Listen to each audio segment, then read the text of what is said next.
পৃথিবীর সপ্তম আশ্চর্যের কথা ভাবলেই সর্বপ্রথমে আমাদের মাথায় আসে মিশরে পিরামিডের নাম। প্রায় ৪,৫০০ বছর আগে তৈরি করা এই বিস্ময়কর কাঠামো নির্মাণ কৌশলের রহস্য জানার যেন কোনো কমতি নেই। ভিন গ্রহ থেকে আসা কোনো এলিয়েন এই স্থাপনাগুলো বানিয়েছিল, কিংবা শস্য সংরক্ষণের জন্য ফারাওরা এগুলো তৈরি করেছিল, এমন নানা ধারণা প্রচলিত আছে এই পিরামিডকে ঘিরে। আসলে কেন তৈরি করা হয়েছে এই পিরামিড তা নিয়ে দীর্ঘদিন ধরে গবেষণা করছেন বিজ্ঞানীরা। এখন কথা হচ্ছে, পিরামিডটা আসলে কি? পিরামিড হচ্ছে ফারাওদের একটি সমাধিক্ষেত্র।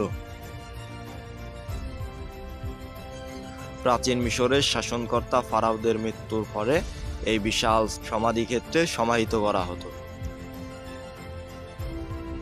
কয়েক দশক ধরে হাজার হাজার শ্রমিক নিয়ে তারা এই বিশাল সমাধিক্ষেত্র নির্মাণ করেন।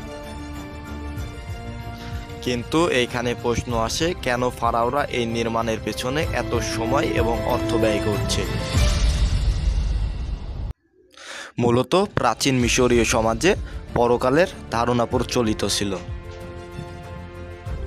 সেই বিশ্বাসকে কেন্দ্র করেই বিরাট আকারের এই সমাধিক্ষেত্র নির্মাণ করা হয়।